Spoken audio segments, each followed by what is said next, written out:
এই খেয়াল করো সবাই, আমরা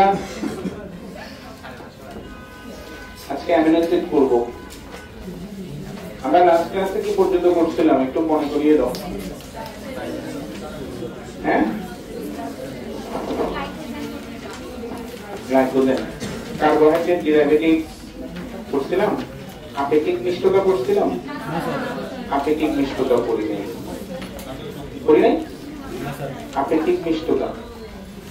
আচ্ছা, কয়েকটা টপিক তাহলে একটু আলোচনা করি, তারপর আমরা অ্যামাইনো অ্যাসিডে যাব। দেখো সবাই, দেখো সবাই দেখতে পাচ্ছ তো না? এই যে দেখো,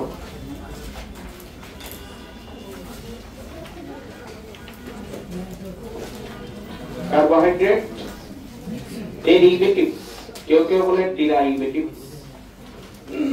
বই কি আছে সবার হাতে? যাদের কাছে এই মুহূর্তে বই আছে তারা সামনে রাখো, আর যাদের বই নাই তারা পরে নিয়ে নেবে।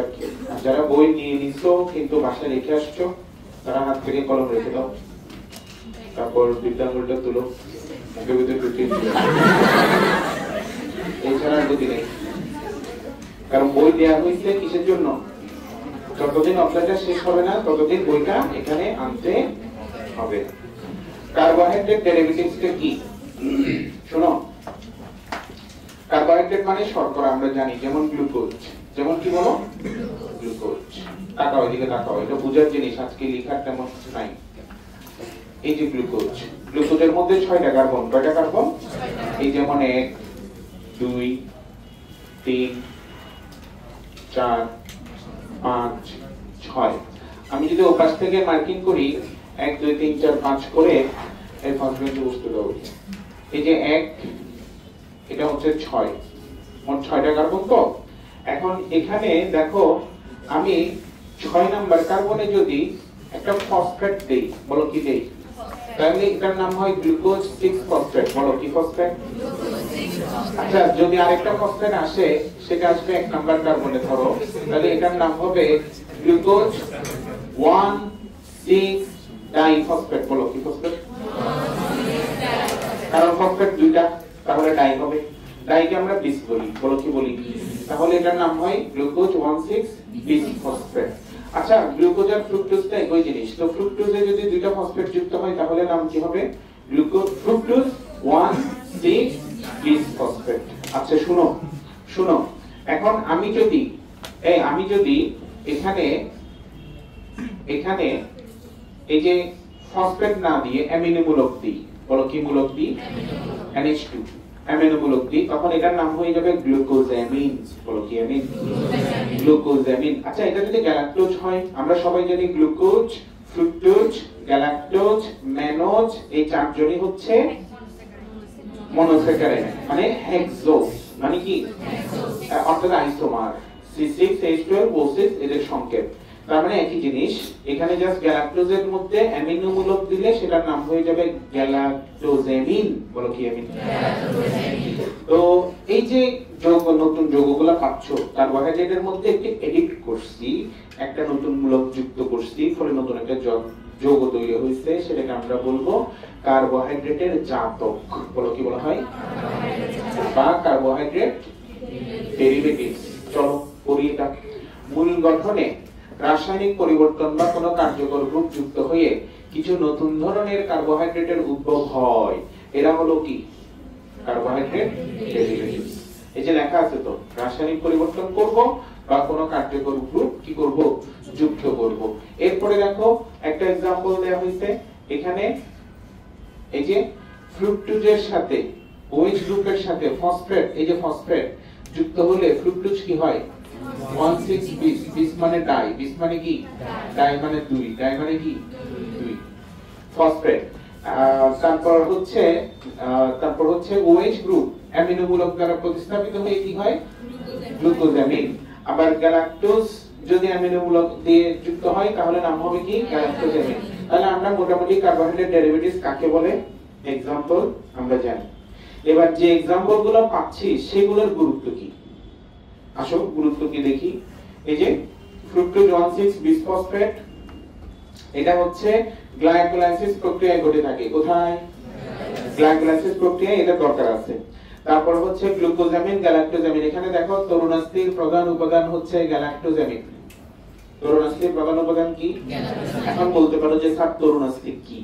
তরুণাস্থি হচ্ছে এক ধরনের যোজক টিস্যু। আমরা জানি আমাদের টিস্যু চার প্রকার: কঠিন, তরল, কঠিন বলে আবরণী কলা, স্নায়ু কলা, পেশি কলা, যোজক কলা। যোজক কলা দুই প্রকার: কঠিন, তরল। কঠিন দুই প্রকার: অস্থি, তরুণাস্থি। তাহলে তরুণাস্থি হচ্ছে কঠিন যোজক কলা। কি কলা?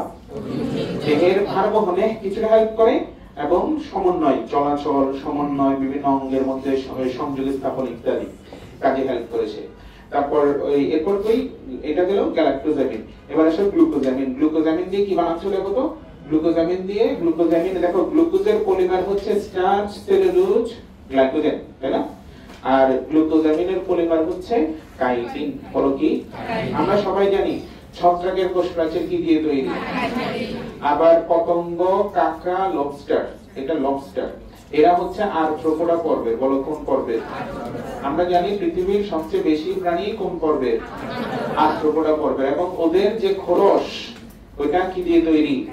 কাইটিন দিয়ে তৈরি। তাহলে আমরা বলতে পারি কাইটিন, এই যে লাস্টের লাইনটা পড়ো তো, কাইটিন পৃথিবীতে প্রচুর পরিমাণে থাকা দ্রব্যগুলোর একটি।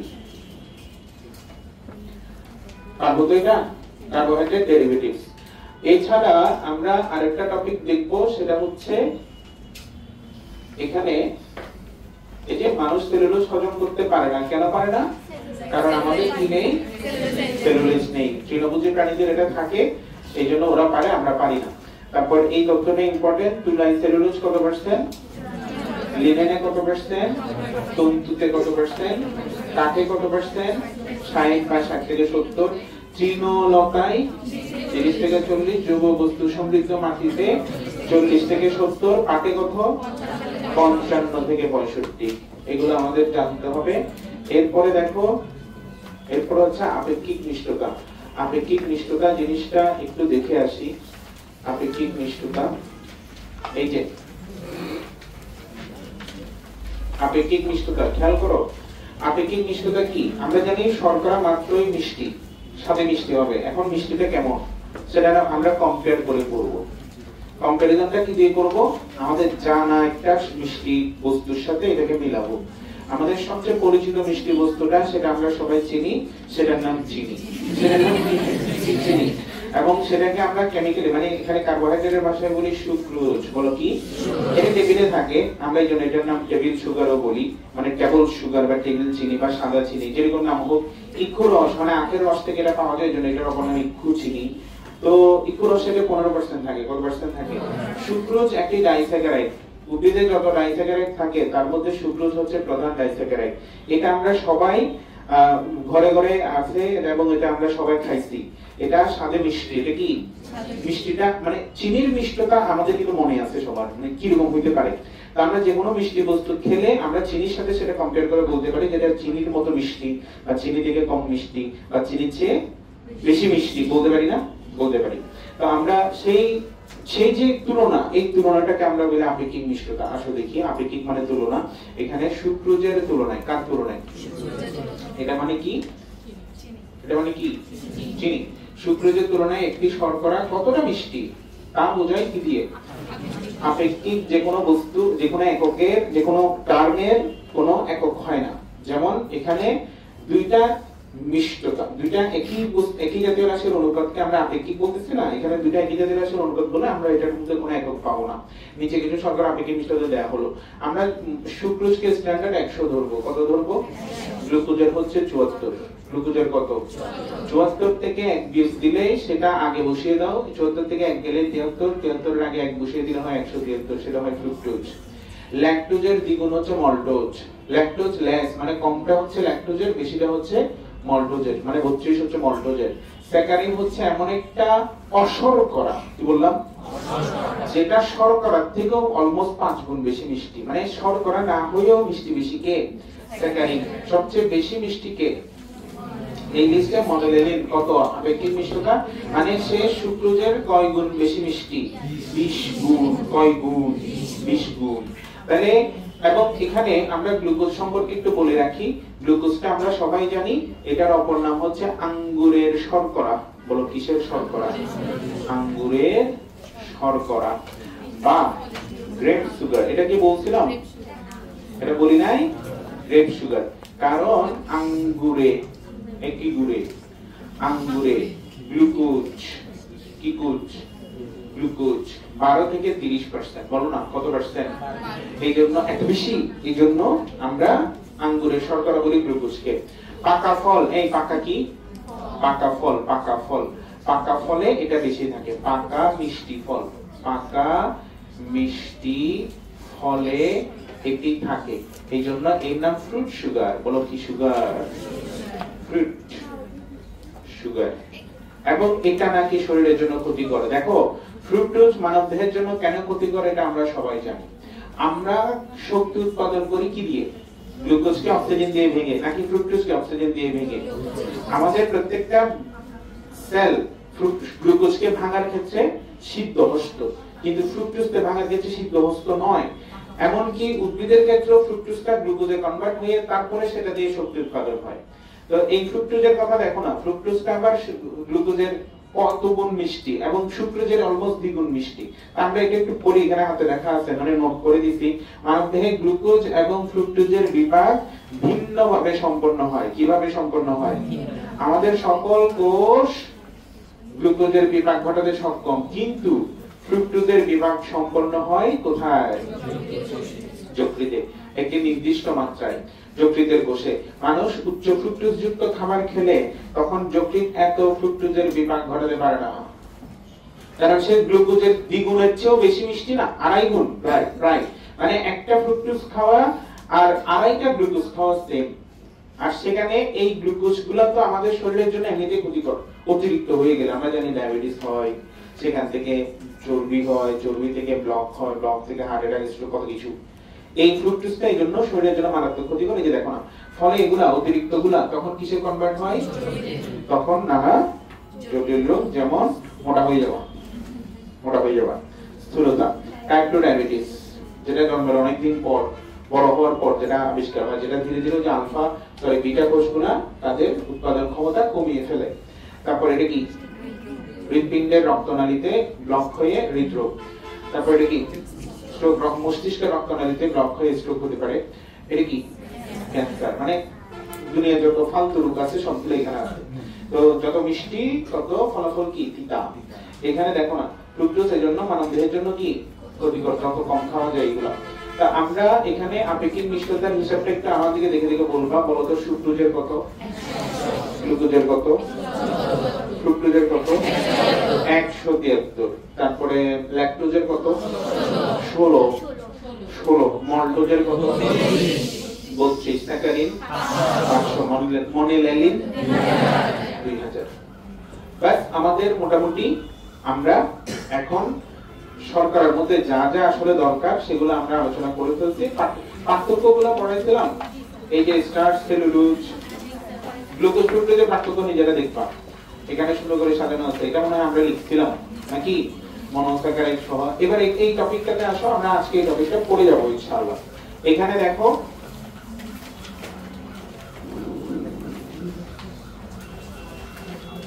শোনো, অ্যামিনো অ্যাসিড বা অ্যামাইনো অ্যাসিড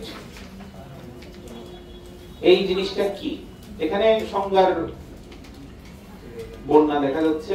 আমরা একটা কথা জানি সবাই, সেটা হচ্ছে অ্যামিনো অ্যাসিড কি? সবাই বলো তো। প্রোটিনের পরিমাণ, প্রোটিনের মনোমার। প্রোটিনের কি? মনোমার। অর্থাৎ প্রোটিনকে ভাঙলে, এই দেয়াল ভাঙলে ইট পাওয়া যায়, দেয়াল ভাঙলে ইট পাওয়া যায়, পলিথিন ভাঙলে ইথিন পাওয়া যায়, স্টার্চ ভাঙলে গ্লুকোজ পাওয়া যায়, প্রোটিন ভাঙলে অ্যামাইনো অ্যাসিড পাওয়া যায়। প্রোটিন ভাঙলে কি পাওয়া যায়? আচ্ছা, তো এখানে শোনো, এরকম অসংখ্য অ্যামাইনো অ্যাসিডের পলিমারকে প্রোটিন বলে। আবার প্রোটিনের আর্য বিশ্লেষণে সৃষ্ট যৌগকে অ্যামাইনো অ্যাসিড বলে। আরো সহজ করে যদি বলো, প্রোটিনের মনোমারকে কি বলা হয়? আর যদি মনোমার কঠিন লাগে বলবা প্রোটিনের একককে অ্যামাইনো অ্যাসিড বলা হয়। আরো সহজ যদি একদম বাংলা স্টাইল লিখতে চাও, আমিষ বা প্রোটিনকে ভাঙলে যা পাওয়া যায় তাই অ্যামাইনো অ্যাসিড, তাও নাম্বার পাবা। ঠিক আছে? অ্যামাইনো অ্যাসিড বা অ্যামাইনো অ্যাসিড, এই যে দেখো, প্রোটিনের মূল গাঠনিক একক। অ্যামিনো গ্রুপ, এখানে অ্যামিনো গ্রুপ আছে, সাথে আরেকটা কি গ্রুপ? Amino group. আমরা সবাই জানি এটা, ঠিক কি না? আর এটা কি? কার্বক্সিলিক অ্যাসিড গ্রুপ যুক্ত যে জৈব অ্যাসিড থেকে প্রোটিন তৈরি হয় তাকে কি বলা হয়? এটা একটা সংজ্ঞা, সুন্দর সংজ্ঞা, কিন্তু এটা দিলে কিন্তু স্যার চিন্তা করবে আসলে কিভাবে তো লেখা যায়, মনে হয় আসিফ স্যারের স্টুডেন্ট। দেখো, কোন জৈব অ্যাসিডের এক বা একাধিক হাইড্রোজেন পরমাণু অ্যামিনো মূলক দ্বারা প্রতিস্থাপিত, মানে এটা হচ্ছে মানে আলট্রা প্রো লেভেলের সংজ্ঞা আর কি। মানে জৈব অ্যাসিড মানে ডাইরেক্ট অ্যামিনো অ্যাসিড কিভাবে তৈরি হয় ব্যুৎপত্তিগত সংজ্ঞা দিয়ে দিচ্ছি আমরা। মানে জৈব অ্যাসিডের এক বা একাধিক হাইড্রোজেন পরমাণু কি দ্বারা প্রতিস্থাপন করবা? অ্যামিনো মূলক দ্বারা প্রতিস্থাপিত হয়ে যে জৈব অ্যাসিড উৎপন্ন হয় তাহাকে কি বলা হয়? তবে তোমরা, আমি শিওর তোমরা শুধু এটা দিবা, এটি প্রোটিনের মূল গাঠনিক একক। আচ্ছা, যেটাই দাও তিনটাতে মার্কস পাবা। এখন আমরা কিছু এমসিকিউ একটু দেখতে পারি, সেটা হচ্ছে যে বিজ্ঞানী এমিল ফিশার এবং হফমিস্টার, বলো কি সালটা ইম্পর্টেন্ট আছে, 1902 সালে অ্যামিনো অ্যাসিড নামকরণ করেন। এবার আসলে খুব গুরুত্বপূর্ণ কিছু জিনিস যেগুলো তোমাদের মনে থাকে এমনিতেই, সেটা হচ্ছে উদ্ভিদ, প্রাণী সব দেহ মিলিয়ে আমরা অ্যামিনো অ্যাসিড সন্ধানে নামলাম। সারা দুনিয়া তন্ন তন্ন করে খুঁজে এখন পর্যন্ত বিজ্ঞানীরা 28টা অ্যামিনো অ্যাসিড খুঁজে পাইছে। কয়টা? এই কোশ্চেনটা দেখো, উদ্ভিদ ও প্রাণীর দেহ মিলে সর্বমোট কয়টি অ্যামিনো অ্যাসিড রয়েছে? দেখছো? এবার আরেকটা হয় 28, এটা বিষয় যাবে। এখন দেখবা আমাদের দেহ গঠন করে কয় ধরনের অ্যামিনো অ্যাসিড? 28 না, আমরা কি উদ্ভিদ? শুধু প্রাণীতে পাবা 20 ধরনের। উদ্ভিদ প্রাণী মিলে যদি বলে তখন হবে কি 28। আর 28 আরেক জায়গায় আছে, সেটা বোটানি অফ দ্য সাত ওয়াসি গোত্র, সেখানে পাবা বাংলাদেশে 28 প্রজাতির বাঁশ পাওয়া যায়। বলো কি পাওয়া যায়? 28 প্রজাতির বাঁশ পাওয়া যায়। এই যে 28, এটা পড়ো 20 ধরনের অ্যামিনো অ্যাসিড বিভিন্নভাবে সমন্বিত সজ্জিত হয়ে প্রোটিন তৈরি করে, এদেরকে বলা হয় প্রোটিন অ্যামিনো অ্যাসিড। কি অ্যামিনো অ্যাসিড? বলো সবাই। আমাদের এমনিতে টোটাল অ্যামিনো অ্যাসিড পাওয়া যাবে সারা দুনিয়ার সকল জীব মিলে 28টি, তার মধ্যে 20টি আমাদের প্রাণী দেহের দেহ গঠন করে, প্রোটিন গুলো তৈরি করে, এদেরকে বলা হয় প্রোটিন অ্যামিনো অ্যাসিড। বলো কি অ্যামিনো অ্যাসিড? তার মানে কিছু আছে প্রোটিন তৈরি করে না, তাদেরকে কি বলা যায়? Non protein amino acid. কি অ্যামিনো অ্যাসিড? এরকম নন প্রোটিন অ্যামিনো অ্যাসিডের কাজ কি হতে পারে? কি হতে পারে বলো না? আমরা অনেক সময় বলি না যে আমরা বাবা মারা বলে, তোমাদেরকে কখনো বলে নাই যে আমার খুব শখ ছিল ডাক্তার হব, আমার খুব শখ ছিল ইঞ্জিনিয়ার হব, আমার শখটা পূরণ হয়নি, আমি চাই আমার শখটা কি পূরণ করে দেব। মানে নিজে হতে পারে নাই কিন্তু তার বাচ্চাকে বাঁচাচ্ছে। এরকম আছে অনেকে, আমাদের ইন্টারভিউ আছে যে আমাদের ছেলেমেয়েরা লিখছে মার অনেক স্বপ্ন ছিল, অল্প টাকা পয়সার জন্য পারে নাই, বা মেয়ে ছিল বিয়ে দিছে তখনকার সময়, তারপর হচ্ছে 1 নম্বরের জন্য ঠিকানা, এরকম আছে মা। হ্যাঁ, কিন্তু মেয়ে এখন ছেলে মেডিকেল দিচ্ছে, একবারে দিচ্ছে। তো এরকম আছে না? আছে। তো নন প্রোটিন অ্যামিনো অ্যাসিডের একটা স্বপ্ন কি, মানে প্রোটিন বানাবে কোন একদিন, কিন্তু ওরা তো পারে না। ওরা কি পারে? ওরা কি পারে? পারে না। তো তাহলে ওরা কি করবে? ওরা প্রোটিন অ্যামিনো অ্যাসিড বানাবে। কি অ্যামিনো অ্যাসিড? মানে প্রোটিন বানাতে পারে না, ঠিক আছে, কিন্তু প্রোটিন যে অ্যামিনো অ্যাসিড গুলো দিয়ে হয় সেগুলো বানাতে পারে। নন প্রোটিন অ্যামিনো অ্যাসিড থেকে কি অ্যামিনো অ্যাসিড তৈরি হতে পারে? Protein amino acid. কি অ্যামিনো অ্যাসিড? এটাকে ট্রান্স অ্যামাইনেশন বলে। বলো কি বলে? আমাদের বডিতে হয় যকৃতে। কোথায়? প্রাণীবিজ্ঞান ওদের 3 পরিবার। যকৃতের বিপাকীয় ভূমিকার মধ্যে পড়ছে আমরা। প্রোটিন বিভাগ। কি বিভাগ? প্রোটিন বিভাগ। তোমরা তো অ্যাজ ইউজুয়াল খেয়ে ফেলছো। তারপরে হচ্ছে এই শোনো, ডিঅ্যামাইনেশনটা পড়ছো না? ইউরিয়া তৈরি হয়। এবার পরীক্ষা আসছে অর্নিথিন চক্র, এটাও নন প্রোটিন অ্যামিনো অ্যাসিড থেকে। কোথা থেকে? নন প্রোটিন অ্যামিনো অ্যাসিড থেকে। আচ্ছা, তো আমরা এখানে সাধারণ গঠনটা একটু দেখি। একটা কার্বন, এদিকে দেখো, একটা কার্বন, এই যে কার্বন, কার্বনে কয়টা হাত? কয়টা? অ্যামিনো মূলক দাও, দিলাম। অ্যাসিড মূলক দাও, দিলাম। বাকি 2টা হাতে একটা H দাও, একটা অ্যালকাইল মূলক দাও। এটা হচ্ছে অ্যামিনো অ্যাসিডের সাধারণ সংকেত। তুমি যদি এই জিনিসটা চেঞ্জ করো, তাহলে অ্যামিনো অ্যাসিডের নাম চেঞ্জ হয়ে যাবে। কেমনে দেখো তো? এই যে দেখো, আর গ্রুপ যদি H হয় হবে গ্লাইসিন, হবে কি? আর গ্রুপ যদি CH3 হয় হবে অ্যালানিন, হবে কি? আর গ্রুপ যদি CH2H করি আর গ্রুপ যদি এই যে CH2H হয় তখন এটা হবে সেরিন, শিরিন বলিও না, বলবা সিরিন, কি বলবা? আর যদি CH টা SH হয় সিস্টিন, কি বলবা? এই তো চারটা एग्जांपल দিলাম। আবার আলফা অ্যামিনো অ্যাসিডের সংজ্ঞা আসে অনেক সময়। অ্যামিনো অ্যাসিডের যে কার্যকরীমূলক, মূল কার্যকরীমূলক, আমরা নাম দিছি কি অ্যামিনো অ্যাসিড, তার মানে মূল কার্যকরীমূলক হচ্ছে অ্যাসিড মূলক। কি মূলক?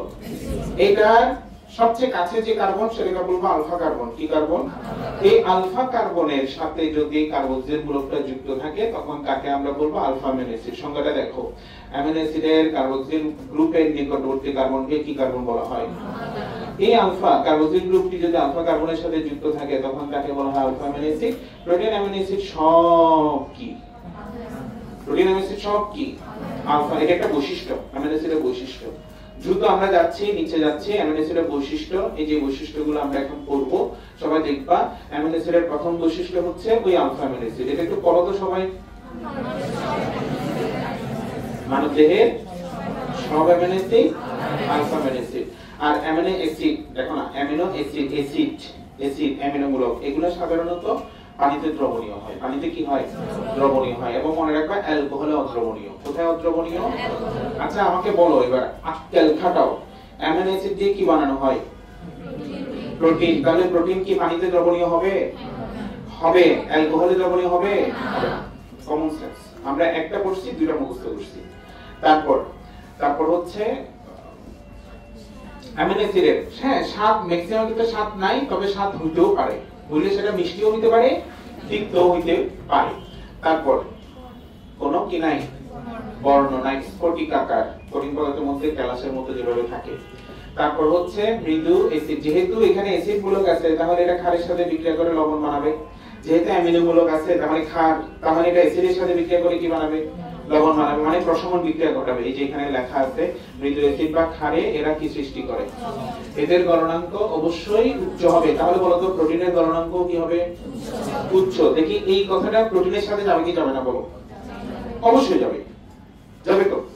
এই যে এই কথাটা, হ্যাঁ এই কথাটাও যাবে, এটাও যাবে, এটাও যাবে, মানে 3, এই যে 2, 3, 4, 5, 6, এই 6টার মধ্যে 5টা বৈশিষ্ট্য অ্যামিনো অ্যাসিডেরও বৈশিষ্ট্য, আবার কিসেরও বৈশিষ্ট্য? প্রোটিনেরও বৈশিষ্ট্য। কথা বোঝা গেছে? আমরা প্রোটিনের বৈশিষ্ট্য যখন পড়বো তখন দেখবে এগুলো আবার ফেরত আসতেছে। তো তুমি এক দিনে দুই ভাগে মারবা। তারপরে হচ্ছে এবার এটা পড়ো, এটা তোমরা সবাই পারো, পড়ো দ্রুত পড়ো। হাইড্রোলাইসিস মানে আর্য বিশ্লেষণ, মানে ভাঙা। কি পাওয়া গেছে? তো পারি না আমরা? Very good. এখন বলতে পারো যে স্যার এটা বুঝি নাই। এনজাইম দিয়ে কেন তুমি পড়ো নাই? প্রোটিন পরিপাক করো নাই? পেপসিন দিয়ে প্রোটিনকে ভাঙলে অ্যামিনো অ্যাসিড হয়, পড়ো নাই? ট্রিপসিন দিয়ে ভাঙলে হয়, পড়ো নাই? এই আর কি। তারপর হচ্ছে এবার 7 কে উল্টালে 8 হয়, দেখো তো পড়ো।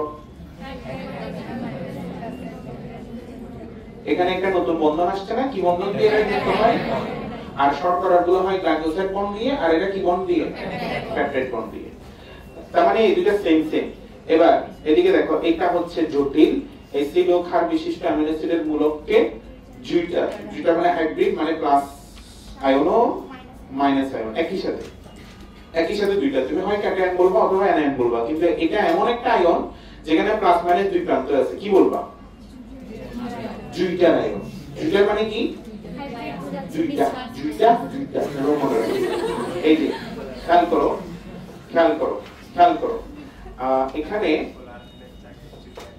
এখানে আমি যদি এখানে দেখো না, এই যে এটা অ্যামিনো অ্যাসিড, তো অ্যামিনো অ্যাসিড, তো অ্যামিনো অ্যাসিড এখানে দিকে তাকাও সবাই। এটা অ্যামিনো অ্যাসিড সাধারণ সংকেত। এটা কি? পিএইচ অনুসারে আমরা দ্রবণকে 3 ভাগে ভাগ করি, জানো? less than 7, 7, greater than 7। কে বুঝছো? আচ্ছা, less than 7 হচ্ছে কি? অ্যাসিডিক, equals to 7 নিরপেক্ষ বা নিউট্রাল, আর greater than 7 ক্ষারীয়। এখন এটা কি? নিরপেক্ষ। তার মানে আমি অ্যামিনো অ্যাসিডকে কোথায় ফেলে দিলাম? নিরপেক্ষ দ্রবণে দিয়ে দিলাম, বা এখানে অ্যামিনো অ্যাসিডের মধ্যে নিরপেক্ষ দ্রবণ দিলাম। নিরপেক্ষ দ্রবণ মানে বুঝো? পানি। एग्जांपल এমনি মানে হচ্ছে এই যে এরকম দেখো, মানে হচ্ছে ওখানে হাইড্রোজেন আয়নের ঘনমাত্রা এবং হাইড্রোক্সিল আয়নের ঘনমাত্রা সমান সমান। তো এখানে কি হয় দেখো তো, এটা অ্যাসিড মূলক না, এটা H+ দিবে, চলে যাবে না, কি প্লাস দিবে, H+ যদি দিয়ে দেয়, শোনো দিয়ে দিতে সেটাকে ক্যাচ করবে কে, OH হয়ে যাবে পানি, হয়ে যাবে কি, তখন O হয়ে যাবে C ডাবল মাইনাস, কারণ H চলে গেছে, প্লাস চলে গেছে তো নিচে মাইনাস হয়ে গেছে, এটা তো বুঝো মনে হয়।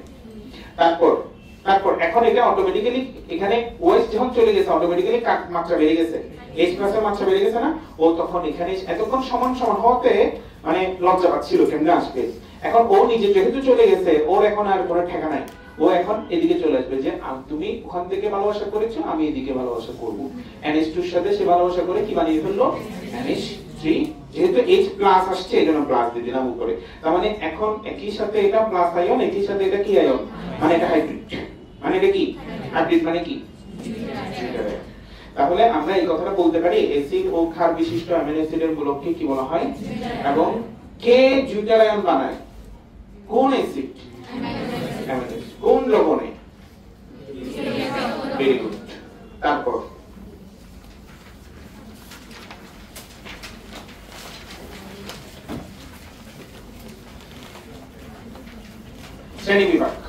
শ্রেণীবিভাগ এখানে সব পড়তে হবে না, কি কি পড়তে হবে আমি বলে দিচ্ছি, সেটা তোমাদের জানাটা জরুরি। দেখো এই যে গঠন অনুসারে দুনিয়ার সবই আমরা তিন প্রকারই পাচ্ছি, প্রোটিন বলো, লিপিড বলো, তারপরে এখন কি অ্যামিনো অ্যাসিড, এগুলো সব কয় প্রকার পাচ্ছি, তিন প্রকার। এখানে অ্যালিফ্যাটিক সরল শিকল আর কি, অ্যারোমেটিক চাকরি, আর এটা কি হেটারোসাইক্লিক। তোমরা কি জানো এই জিনিসটা কি, না এটা বেঞ্জিন হয়নি, এ এখন হবে বেঞ্জিন, তোমাদের কেমিস্ট্রি বেসিক টুল বলি। আচ্ছা তারপর এই শোনো, এখন আচ্ছা ভাগ দিলাম, এখন এটা কি, এটা বলে ফেনল, এটা ফেনল, এটা কি, এই কেমিস্ট্রি পড়তে নেওয়া হবে সামনে মাসে, এটা কি বেনজিন, এটা এখনো বেনজিনই। এই যে শুনো, এবার এখান থেকে একটা হাইড্রোজেন মাইনাস করো, এটা কি, এটাকে বলা হয় ফিনাইল আয়ন, বলো কি আয়ন, বলো কি আয়ন, এই ফিনাইল মানে বেনজিন, বেনজিন মানে অ্যারোমেটিক, সুতরাং এটা কিসের एग्जांपल, অ্যারোমেটিক অ্যামিনো অ্যাসিড, কিসের, ফিনাইল অ্যালানিন, বলো না কি অ্যালানিন, ফিনাইল অ্যালানিন। তারপর এটা মনে রাখো, এটা কি হাইড্রোজেন, মানে এখানে एग्जांपल হচ্ছে ইম্পর্টেন্ট কোনটা, অ্যারোমেটিক অ্যামিনো অ্যাসিডের एग्जांपलটা ইম্পর্টেন্ট। আরো যদি পড়তে যাও তাহলে তুমি হেটারোসাইক্লিকটা পড়তে পারো, সেটা কি ট্রিপ্টোফ্যান, প্রোলিন, হিস্টিডিন, কি কি বলো, ট্রিপ্টোফ্যান, প্রোলিন, হিস্টিডিন। আচ্ছা এবার দেখো পোলার নন পোলার, এই দেখো পোলার নন পোলারটা কেমনে মনে রাখবা, এমনিতে 20 ধরনের না, 20টা না, 20টা না, 20টার মধ্যে নন পোলার কয়টা, নন পোলার কয়টা, 10টা, হ্যাঁ তাহলে পোলার কয়টা, 10টা, পোলার কয়টা, 10টা, 10টার মধ্যে পোলার মানে কি প্লাস মাইনাস প্রান্ত আছে, তাহলে সেখানে চার্জড আনচার্জড এভাবে আমরা ভাগ করব। দেখো পোলার আনচার্জড হচ্ছে 5টা, তাহলে পোলার চার্জ 5টা, ওই 5টার মধ্যে একটা কিছু আছে প্লাস, কিছু আছে কি মাইনাস, হচ্ছে 2টা, এই যে পোলার নেগেটিভ হচ্ছে 2টা, পোলার পজিটিভ তাহলে কয়টা, 3টা। এখন বলতে পারো যে স্যার এগুলা ভুলে যাচ্ছি, এগুলা কেমনে মনে রাখবো, এই যে আমি মনে রাখা দিচ্ছি, এদিকে দেখো, এদিকে দেখো, মোট কয়টা, 20টা, এগুলোর মধ্যে নন পোলার কয়টা, 10টা, এই দেখো নন পোলার, নন পোলার, নন পোলার 10, তাহলে পোলার কত, 10, পোলার 10, এই পোলার 10 এর মধ্যে এই দেখো পোলার 10 এর মধ্যে আনচার্জড, কি চার্জড, আনচার্জড হচ্ছে কত, আনচার্জড কত, 5, এই চার্জের মধ্যে, এই চার্জের মধ্যে মাইনাস চার্জ কত, প্লাস চার্জ কত, এই তো এটাই এখানে লেখা আছে, এটাই এখানে লেখা আছে। এটার মধ্যে আমরা মনে রাখবো কিভাবে, নন পোলার কি কি, অ্যালানিন, ভ্যালিন, পোলার আনচার্জড, সেরিন, থ্রিওনিন, কষ্ট হচ্ছে এটা কৌশল দিয়ে আমরা করব। পোলার নেগেটিভ চার্জ গ্লুটামিক অ্যাসিড, পোলার পজিটিভ চার্জ লাইসিন হিস্টিডিন। এটা মনে রাখবে। এবার অভির সাথে গেল হালাই। বলো কি বললাম? অভি। এই এটা তো সিরিয়াল মনে থাকবে না। এদিকে দেখো, নন পোলার, পোলার আনচার্জড, তাই না? পোলার নেগেটিভ, পোলার পর, এটা সিরিয়ালে আসবে না। তো অভির সাথে গেল হালাই, তাহলে নন পোলার হচ্ছে অভির, পোলার আনচার্জ হচ্ছে সাথে, পোলার মাইনাস হচ্ছে গেল, পোলার প্লাস হচ্ছে হালা। এই যে আচ্ছা, অভি মানে কি? অতে কি, অতে কি, সাথে, সতে কি, সতে কি, গেল, গল, যুক্তবর্ণ গ্লুটামিক, হা, হিস্টিডিন, লাই, লাইসিন। আশা করি মনে থাকবে। ওই যে মনে রাখার কৌশল দিচ্ছি। প্রোটিন গঠনের ভিত্তিতে শেষ করে দিচ্ছি। প্রোটিন গঠনের ভিত্তিতে অ্যামিনো অ্যাসিড দুই প্রকার। এখানে শুনো, প্রোটিন গঠন করলে তাদেরকে আমরা কি বলবো? না করলে। প্রোটিন যারা গঠন করে ওরা কয়টি বলেছিলাম? 20টি খাদ্যের উপস্থিতির প্রয়োজনীয়তার ভিত্তিতে এরা আবার দুই প্রকার। কয় প্রকার? এটা কি? এটা কি? এসেনশিয়াল বা অত্যাবশ্যকীয় কারা, অনাত্যাবশ্যকীয় বা নন এসেনশিয়াল কারা। যারা আমার কাছে অলরেডি বিদ্যমান সেগুলো এসেনশিয়াল না, আমার কাছে যেগুলো নেই সেগুলোই কি? এসেনশিয়াল, যেগুলো খাদ্যের মাধ্যমে বাহির থেকে গ্রহণ করতে হয়। তাহলে যে সকল অ্যামিনো অ্যাসিড মানুষের দেহে তৈরি হয় না, বাহির থেকে খাবারের সাথে গ্রহণ করতে হয়, তাদেরকে কি বলা হয়? এসেনশিয়াল বা অত্যাবশ্যকীয় অ্যামিনো অ্যাসিড। আর বাকিগুলোকে, যেগুলো অটোমেটিক তৈরি হয়, বাহির থেকে গ্রহণ করা লাগে না, তাদেরকে বলা হয় কি? নন এসেনশিয়াল বা অনাত্যাবশ্যকীয়। এবং এখানে দেখো, এখানে এই যে লেখা আছে দেহতন্ত্রের তৈরি, এটা হয়, খাদ্যের সাথে বাইরে থেকে গ্রহণ করে, এটা অত্যাবশ্যক নয়। এগুলার সংখ্যা দেখো, এগুলার সংখ্যা হচ্ছে শিশুদের কয়টি? এটা 10টি হলে ওটা অটোমেটিক্যালি এই যে 20 মাইনাস কত? 10। আর এটা মানে অত্যাবশ্যক বয়স্কদের কয়টি? তাহলে অনাত্যাবশ্যকীয় কয়টি হবে? 20 মাইনাস কত? 8। ওখানে কতটা হিসাব করবে না, জাস্ট 20 থেকে মাইনাস করবা। তুমি যে সেটা মনে রাখবা। প্রাপ্তবয়স্কদের কয়টি? শিশুদের কয়টি? তার মানে শিশুদের বেড়ে ওঠার জন্য 2টা এক্সট্রা লাগে, তাই না? আমাদের 8টা, আর ছোট ছোট বাচ্চাদের 10টা। এসেনশিয়াল মানে খাবারের মাধ্যমে দিতে হবে। বুঝতে পারছো? এখন এগুলোর নাম কি? এখানে কৌশল দেয়া আছে, এই যে দেখো, প্রাইভেট টিম হল। বলো কি? সবাই খাতায় এই জিনিসটা লিখো, প্রাইভেট টিম হল।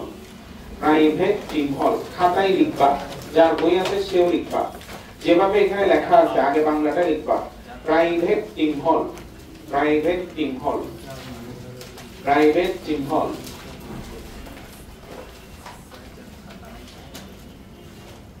লিখছো? এটাকে ইংরেজিতে লিখলে দেখো তো, এদিকে দেখো, প্রাইভেট কে সংক্ষেপে কি লেখা যায়? পিভিটি। টিম মানে টিআইএম, হল মানে এইচডবল। লিখছো? লিখছো? নিচে নিচে লিখে দাও যেভাবে এখানে লেখা আছে। তারপরে দেখো, তারপরে দেখো এখানে পি মানে কি লিখছে দেখো তো? Phenyl alanine. বলো না। ভি মানে কি লিখছে? ভ্যালিন। টি মানে কি লিখছে? ট্রিপ্টোফ্যান। আরেক টি মানে কি লিখছে?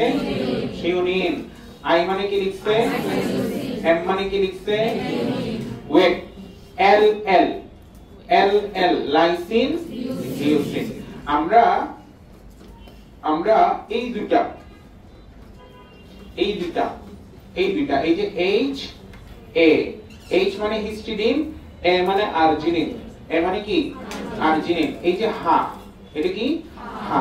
দেখো এই হা মানে এইচ এ, এই দুটা হচ্ছে বাচ্চাদের এক্সট্রা লাগে। এই দুটা ছাড়া 1 2 3 4 5 6 7 8, এই 8টা হচ্ছে প্রাপ্তবয়স্কদের সবার থাকবে, সবার লাগবে। আর শিশুদের এগুলো তো লাগবেই। এগুলোর বাইরে এক্সট্রা কি লাগবে? H A. এইচ মানে কি? হিস্টিডিন। এ মানে কি? আর্জিনিন। এটা আমরা মনে রাখবো এভাবে যে বাচ্চারা দেখবা খাবার খেতে চায় না, তখন মারা কি করে? বাচ্চাদের পিছন পিছন ঘুরে তখন বলে হা করতে, বাবা হা করো তো। এই যে হা, এই যে হা, এগুলো এক্সট্রা কাদের? এগুলো এক্সট্রা কাদের? বাচ্চা, বাচ্চা, বাচ্চা। ঠিক আছে?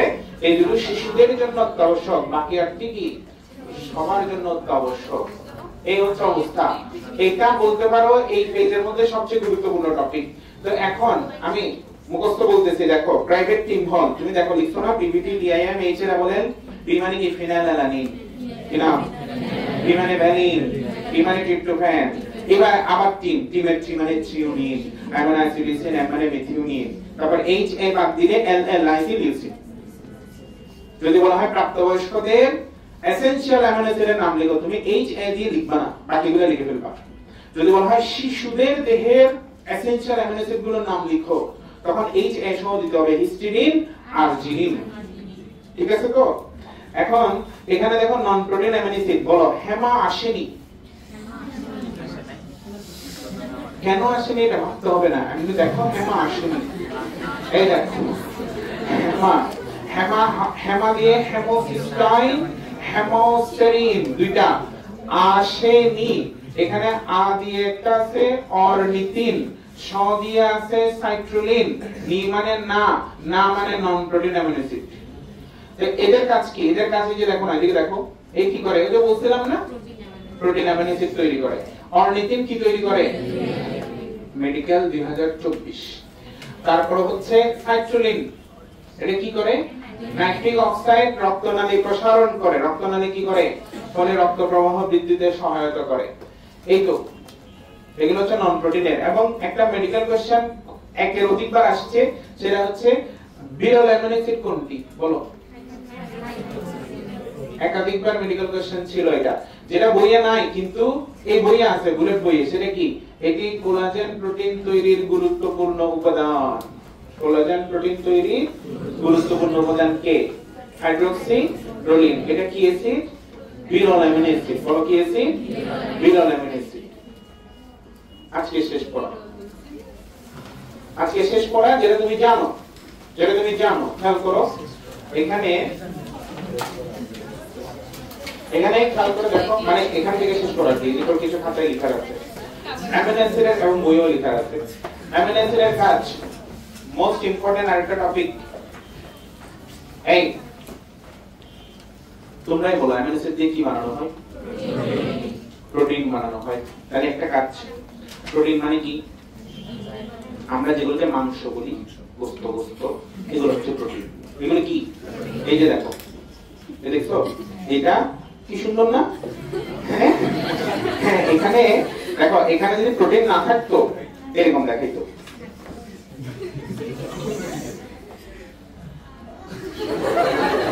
দেখছো এরকম দেখাইতো। তো এখন দেখো, তাহলে কাঠামো দিচ্ছে, কি দিচ্ছে? মানে দেহ গঠন। কি গঠন? তাহলে প্রোটিন তৈরি, প্রোটিন তৈরির মাধ্যমে কি গঠন? পেশি গঠন, পেশি।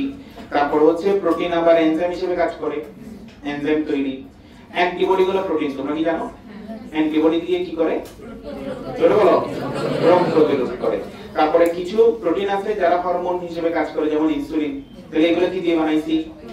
ইনসুলিনে 51টা অ্যামাইনো অ্যাসিড। বলো কয়টা অ্যামাইনো অ্যাসিড? তো ইনসুলিন ছাড়া কি বাঁচবে? যারা ডায়াবেটিস রোগী ওরা কি ইনসুলিন ছাড়া বাঁচবে? তাহলে আমরা একটু দেখি তো, এদিকে দেখো, এদিকে দেখো, এটা কি? বলো বলো বলো না। সেটা দিয়ে কি? প্রোটিন দিয়ে কি হয়? প্রোটিন দিয়ে কি হয়? এক্সাম্পল,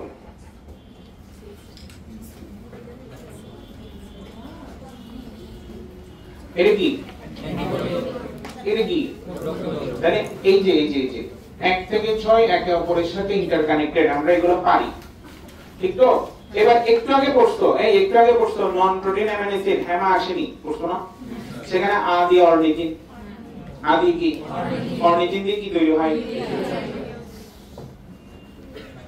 বলো, দেহতে কি ইউরিয়া নিষ্কাশন করে কে? বৃক্ক। কিন্তু সেই ইউরিয়া দেহে তৈরি হয় কোথায়?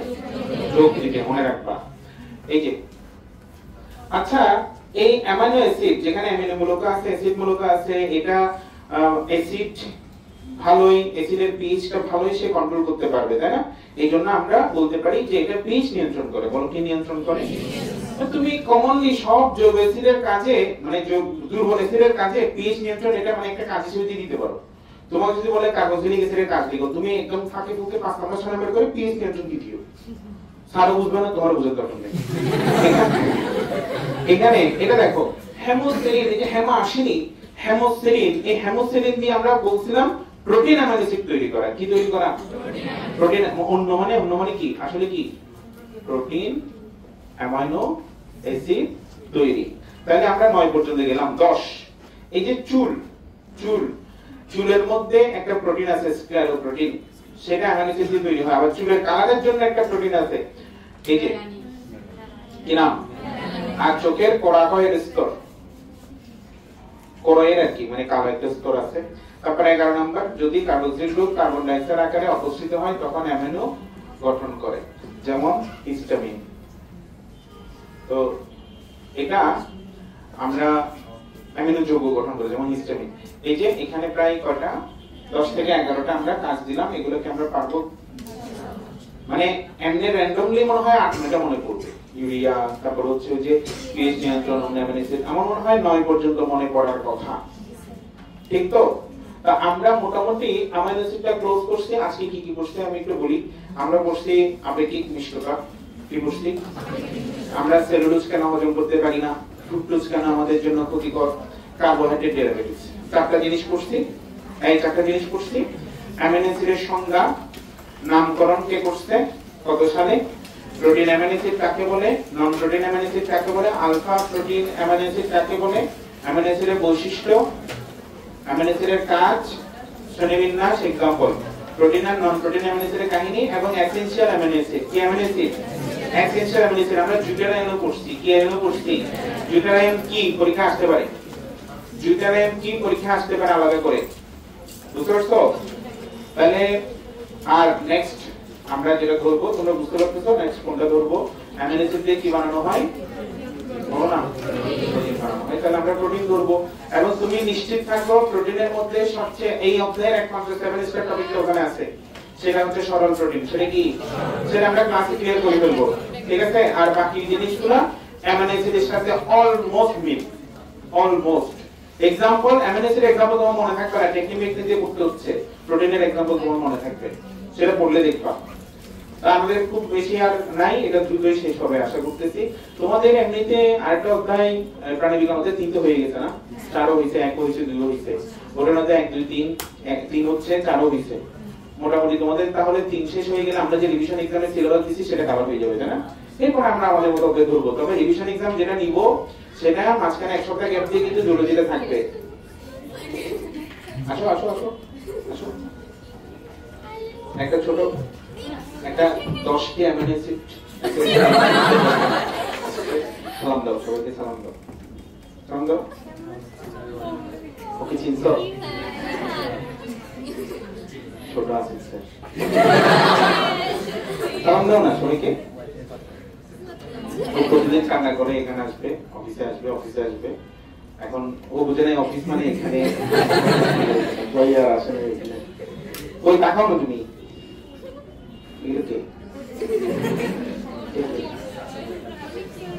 নিবার ক্লাস নিতে ধরা যাবে না, এটা বেগ পড়ে যাবে। নিবার ক্লাস নিবার, ওরা কি অবস্থা সবাই বলো? ওরা বাড়ি কাজ করছো, বাড়ি থেকে বাড়ি কাজ করছো, ও বাড়ি কাজ করে না।